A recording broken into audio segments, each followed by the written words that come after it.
For you, remember Spain-Iran is to come later this evening, so Portugal are top. First win of this World Cup, they have 4 points. Iran have 3, Spain have 1, and Morocco are out with that defeat, 2 defeats from 2 games.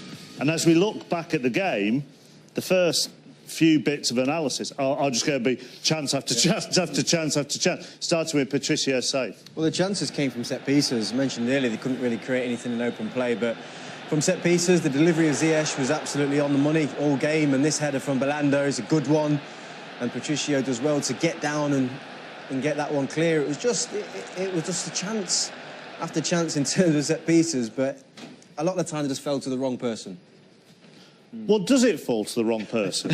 No, but if you're an international centre-half who plays top-level club football in Europe, which Benatia does, and he's at Juventus, should you do better? I think you can maybe forgive the fact that he doesn't score, but what you can't forgive is him not hitting the target. And I think in both opportunities, OK, they're on his left foot. That one's more difficult because it's on a bit of a half volley. He has a decent touch there, just gets underneath it.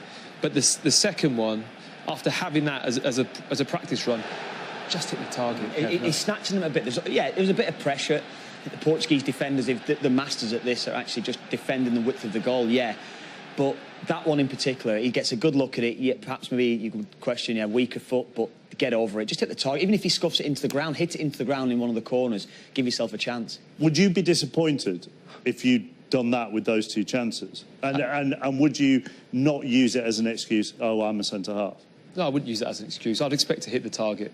Especially if it was on my left foot. I was a left-footed player, so I'd think, yes, hit the target, at least with one of them. You can forgive maybe one, but hit the target on one of those opportunities. So is the difference then not so much technique, but up there? Would you both say, because you would be more used to being in the box and finishing, that you would be calmer in that situation than Matthew would be? Probably, yeah. I mean, only because you're naturally there more often. I saw that first opportunity on the volley, and that one, to my eye, looks easier than the second one on my left foot. Because for whatever reason, when the ball was bouncing, volleys on my left foot, I felt a lot more confident than striking the ball off the deck. That one that he's tried to smash off the deck, I would have tried to kind of curl that one probably towards the near post. So you all have different. As soon as you see something, you have a different, obviously, idea of how you're going to create your opportunity. But that's where the mentality comes in, doesn't it? Because, like I say, both of them were smashed. Whereas how Jermaine's saying there, maybe a more advanced player would think, I'm just going to curl it. I'm just going to curl it into the corner, take a bit of pace off it, but hit the target. Which actually neatly leads us on to the fact that Ziyech looked like he was trying to curl it on his chance. You know what, though? I think he should do better with this, if I'm honest with you, chappers. I think he does brilliantly to create the opportunity, but I think the distance between himself and Pepe, he should miss Pepe, I think. And this is another one where he gets himself into the situation and he then kind of panics by just smashing it. I think he can guide that towards the far post. He's done all the hard work. Now's the important. Yeah, he doesn't look once. He doesn't look once, Jermaine, does he? He doesn't look once. That far corner's just on. Just guide it in that far corner. I think he could drag it into the near post as well. If he's clever enough, he could maybe just drag that one inside. Doesn't get his head up, though. It's a great run for him, get himself into that position, manufacturing that chance, but that's it, just the one. Actually, I got that completely wrong, didn't I? He didn't try and curl it at all. When I watched it again, he just absolutely smashed it. And the key is the distance between him and Pepe is more than enough. He shouldn't be hitting him. It looks like a great block from Pepe, and everyone goes, wow, he shouldn't be hitting him.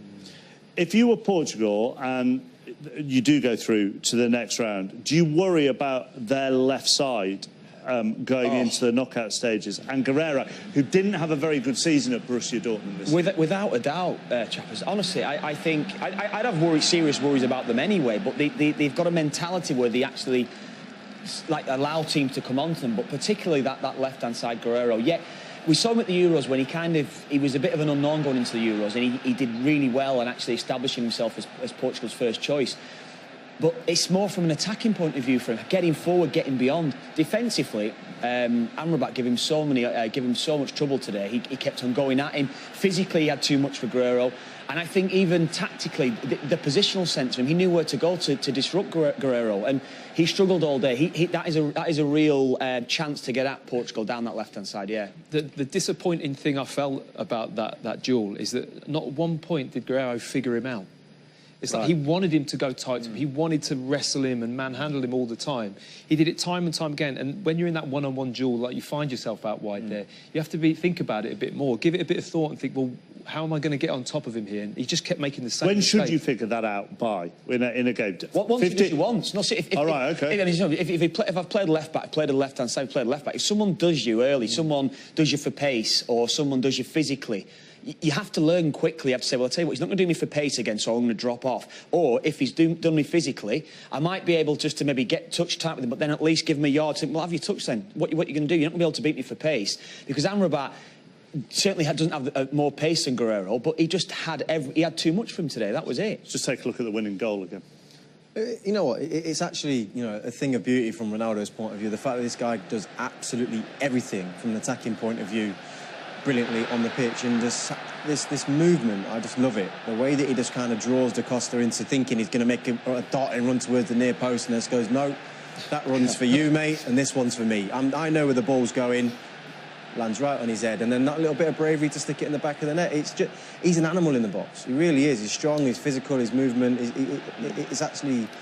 It's a nightmare for centre-halves to deal with. You talk about his bravery, Jermaine. Let's see that. Dura's foot is up round his head, and he's just thrown his head in there. There's no thought of anything else, but I'm getting my head on the ball. I'll take a clout afterwards. It's a great finish. And as great as Cristiano Ronaldo was, we're just going to return to Pepe, because he is a brilliant defender, and his block was fantastic there.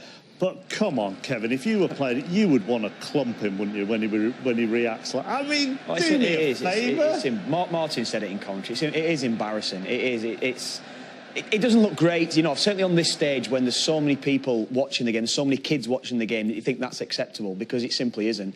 It's embarrassing. It really is at this level, yeah. Uruguay, Saudi Arabia is coming up later, so let's just show you that Group A table, because that game is in Group A. Saudi Arabia were inept, weren't they, when they played Russia in the opening game of the tournament, which seems a very long time ago now. Russia last night, though, impressive in beating Egypt by 3-1. And as we've said, Group B and Group A meet in the last 16. So as we see the Russia goals again from last night, Matthew?